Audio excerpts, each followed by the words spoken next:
No one's coming to push you. No one's coming to tell you to turn the TV off.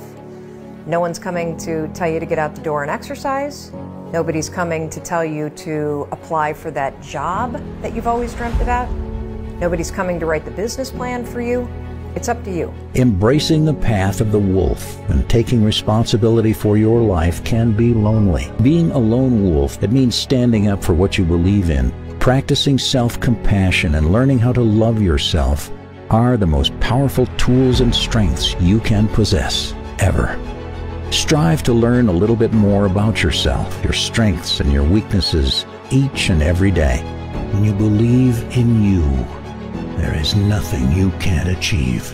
Not being able to love fully, they will believe you're loving complete, and then they will hate you.